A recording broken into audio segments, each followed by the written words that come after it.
But it's important to know that as the families are getting smaller, they're not necessarily adopting a Western diet. And so that's why I have this picture here. It's a curry with rice, tomatoes, an Indian meal. This is not a Western diet, but there are diet changes that start to happen as you see smaller family sizes. So I was in Kerala, which, as you saw, was on the coast. I could look out my balcony, I could see the ocean. And everywhere I went in Kerala, except for up in the mountains, which are in the north, you eat fish, and you eat a lot of fish. Well, what was explained to me is that you buy fish by the fish. Unless, sometimes there were these giant fish at the fish markets, and fish markets are open air on crates outside in the sun. And there might be a big fish, and you might get a piece of it. But for the most part, you buy fish by the fish. And so you might go buy 2, 3, 4 fish to make fish curry. Your grandparents may have gotten 2 fish, and they made fish curry for 8 people. Now your parents are getting 2 fish, and they're making fish curry for 4 people. So it's not that the diet necessarily has to change to see increases in obesity, but that the portion size may in fact change, or the composition of that diet may in fact change. So that Sunday food, what we would call Sunday food, they don't have that, but they may have their version of it, but we would call Sunday food, that fried chicken, that really fat, rich food that you would have once a week, that you start to have more and more and more often.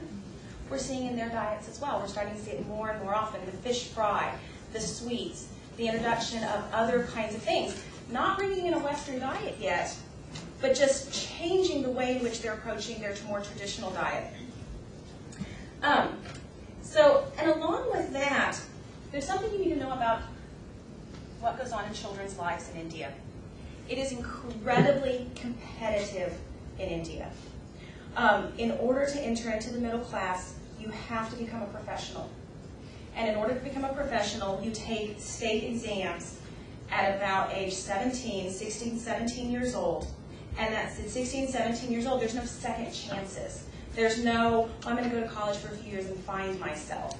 They don't get that opportunity at all. So starting at about 8 to 10 years old, children will spend 6 to 7 hours a day in school, and any parent who can afford it sends their child to private school. Private school very few private schools have physical education or any kind of activities like that. They may have a little recess just to get them out for a few minutes. But there's no structured physical activity. Those children are in the desk studying 6 to 7 hours a day.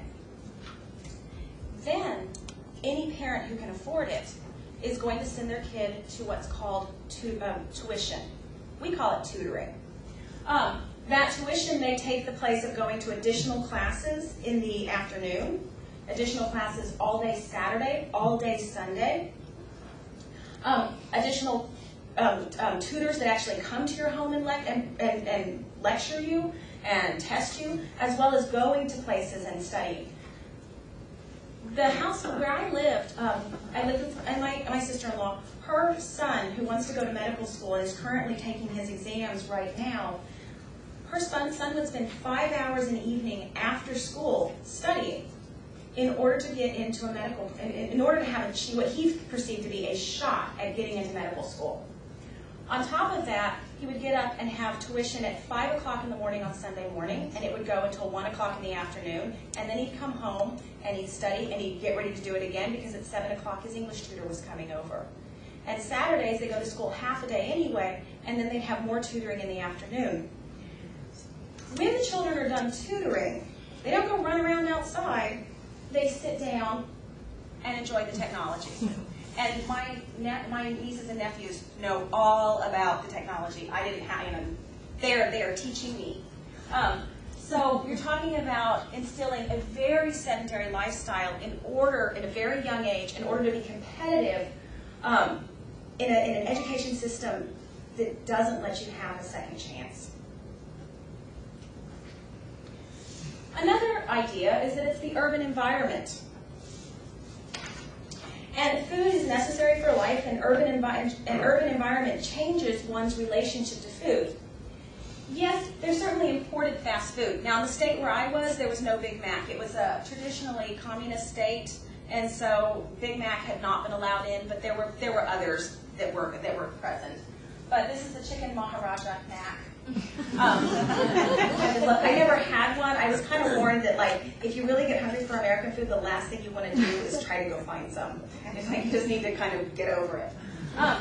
But India also has a very rich culture of street food and of kind of fast food that you would pick up on your way home. And so it didn't take a Western influence of fast food.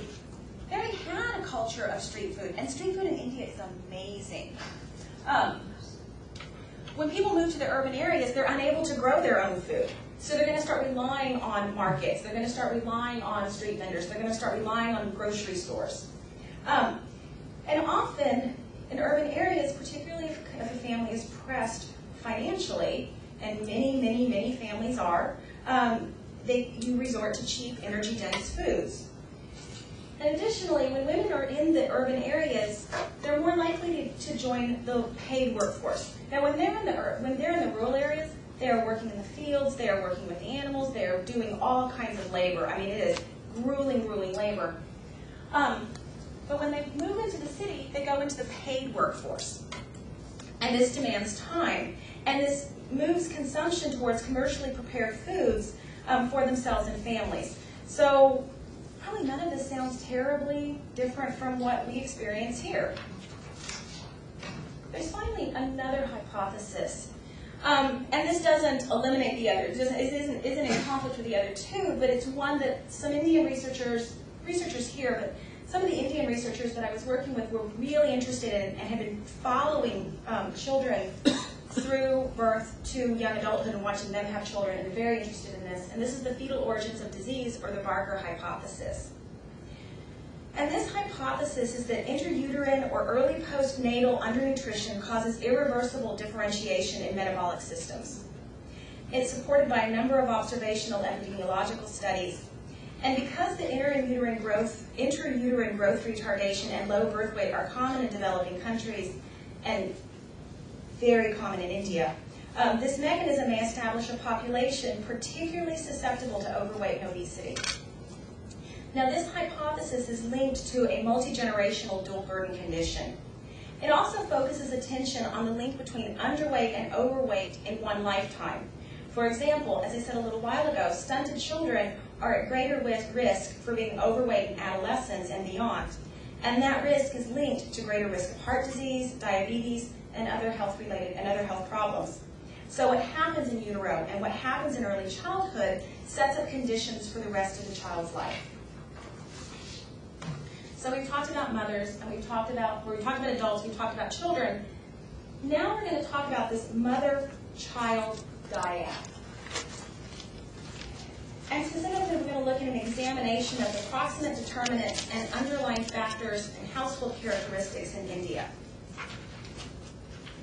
And I should say that I did a lot of research on India before I went to India.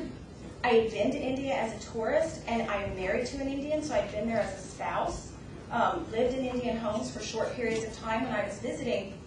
But one of the things that a Fulbright does is that it allows you to live and work in that real life experience. And that's something that as a visitor, as an you can't, no matter, if you are a tourist, you don't get that kind of intense opportunity to understand everyday reality from a different perspective. I'll always be an outsider, there's no doubt. But that lived experience of the Fulbright is just critical for really being able to see and reframe what we come to understand. Okay, so this mother-child dyad. It's biological, social, psychological, and economic in its significance. The mother is the caregiver. Now I know that sometimes it's not always the mother. There are times when it becomes the grandmother. There are times it becomes some other adult.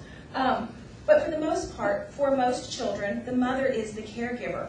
And as the caregiver, the mother is also the nutrition provider. And to kind of make sure that we're all on the same page about the mother as nutrition provider. When the baby is inside, the mother's body provides the nutrition. And as my OB-GYN put it, they're really good little parasites. They will get what they need from you.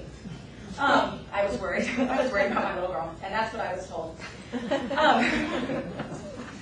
Then, once we give birth to a child, or once one gives birth to a child, a mother gives birth to a child, in most cases, and this is the case in India, women will breastfeed. And so the mother is still the biological nutrient provider to that child. And then the mother does something really, really important, like the other two weren't. Really, really important. The mother is responsible often, and I know this isn't 100%, but the mother is often responsible for that transition away from breast milk and onto food, solid food. And that nutrition transition in the child is a critical moment where we see stunting and wasting and underweight really start to take hold in young children. That 6 month to a year window is really critical. And so the mother as nutrition provider, it's not just the intrauterine nutrition, it's not just the breast milk, but it's also the supervision of that transition during that weaning period to solid food that's really critical.